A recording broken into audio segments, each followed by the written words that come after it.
Mas o que que é autoridade, né? Como que eu me torno uma autoridade? Eu preciso ter um conteúdo que seja muito relevante, eu preciso conhecer o meu público, eu preciso ter uma persona, e a gente vai discutir um pouquinho sobre isso.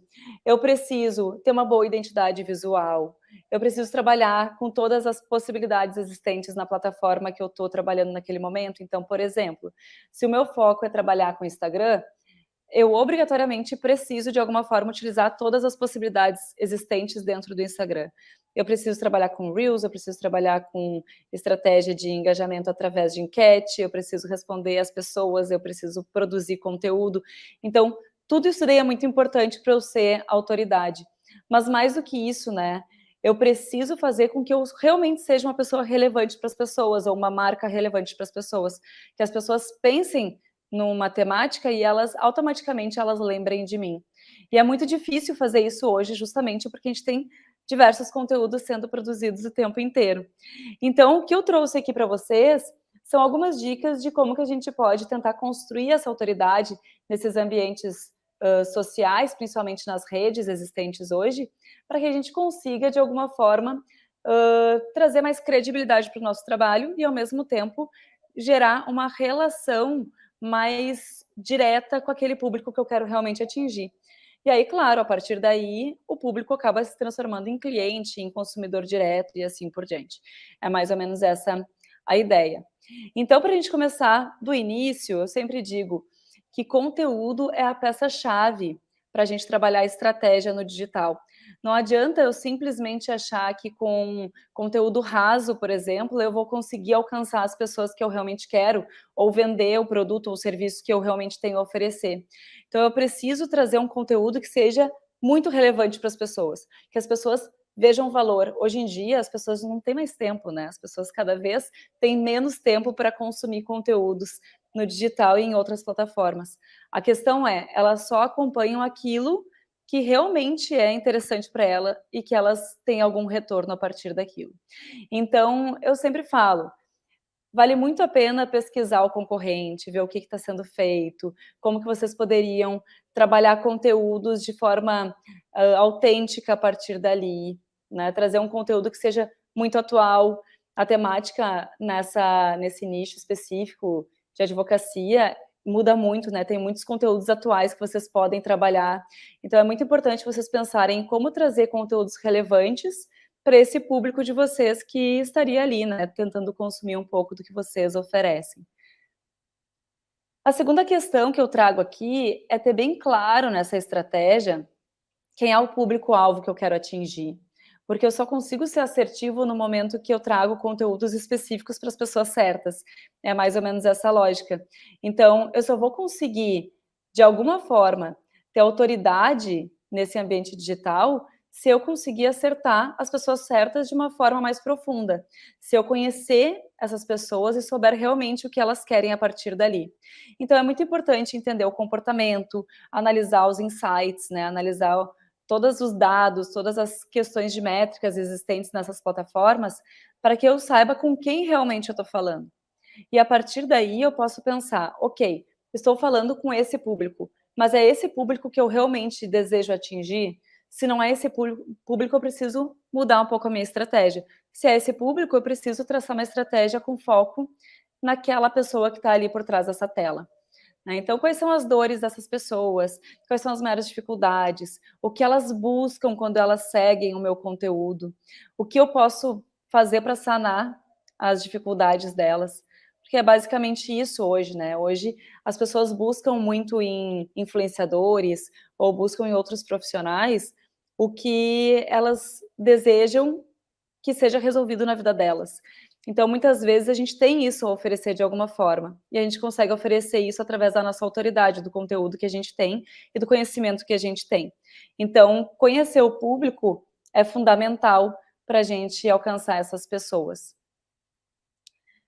Outra questão que eu já trouxe aqui, que é o meu terceiro ponto aqui de dicas, é o uso completo da plataforma. Não adianta eu simplesmente estar presente no Instagram, por exemplo. Eu preciso estar realmente presente no Instagram. E isso significa que eu preciso utilizar todas as possibilidades ali existentes. Eu preciso produzir um conteúdo de qualidade, fazendo com que a plataforma, o próprio Instagram, entenda que eu sou uma autoridade. Ou seja, eu preciso ter muita constância, mas mais do que isso, não é só postar por postar, é pensar na estratégia, no compartilhamento e em todas as possibilidades que eu posso utilizar dentro daquela plataforma. Claro, pensando sempre em interação, em gerar engajamento, conteúdo de qualidade, conhecimento do público e assim por diante. A outra questão que eu trago aqui também, que eu acho que é bem importante, é a gente pensar, no benchmark, né. O que que é o benchmark? O benchmark é quando eu pesquiso a minha concorrência, por exemplo, eu vejo o que eles estão fazendo. E aí a ideia não é pesquisar a audiência para copiar o que eles estão fazendo, longe disso, né, pessoal. A ideia aqui é pesquisar a concorrência para identificar algumas possibilidades, alguns insights que eu posso, a partir daí, criar uma narrativa que seja minha, da minha marca, né, da marca de vocês, no caso. Então, como que eu posso analisar o que o mercado está fazendo e, a partir daí, pensar em possibilidades para o meu negócio? É mais ou menos essa a ideia aqui do nosso benchmark apurado.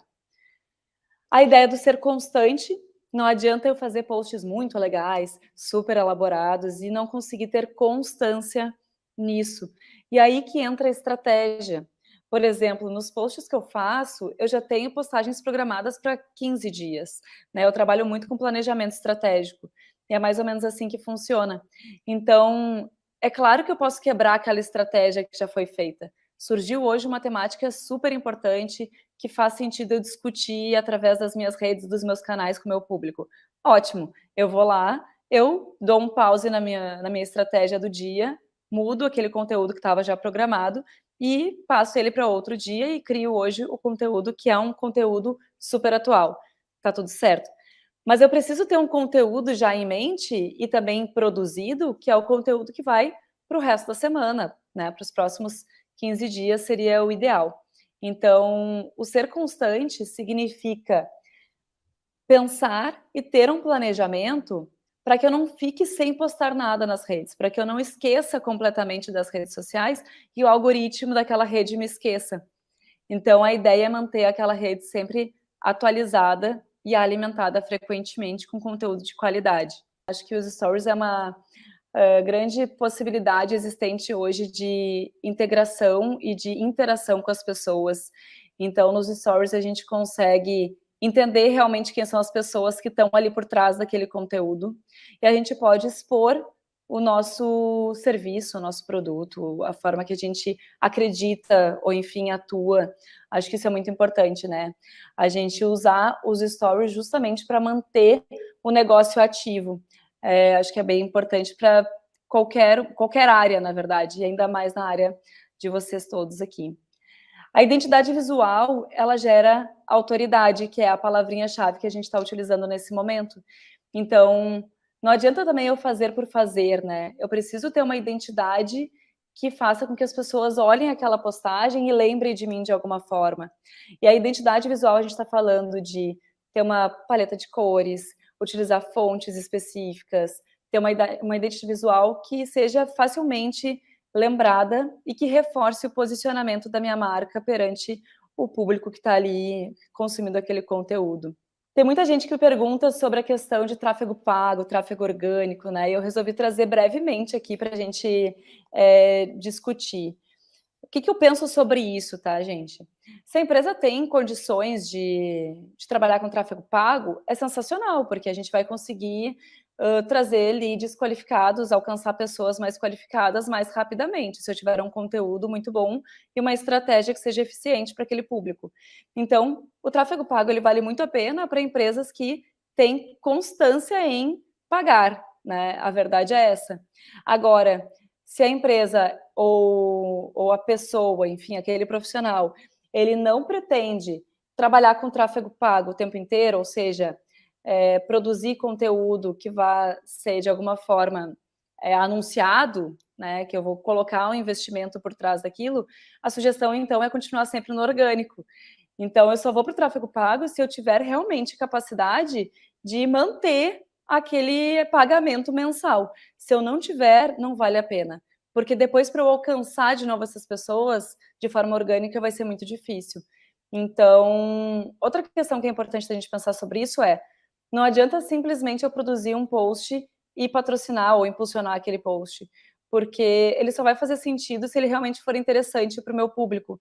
Então, primeiro eu preciso entender o público, depois de entender o público, eu preciso pensar em conteúdo estratégico, depois de eu produzir o conteúdo estratégico, eu posso pensar, sim, em impulsionar esse tipo de conteúdo para as pessoas. E a questão da participação ativa, que faz parte de fazer com que o algoritmo entenda que eu estou ali, né? Então, planejar com muito carinho, colocar a mão na massa, interagir com as pessoas. Eu vejo muitas pessoas que abrem, profissionais que abrem caixinha de perguntas e nunca mais respondem, né?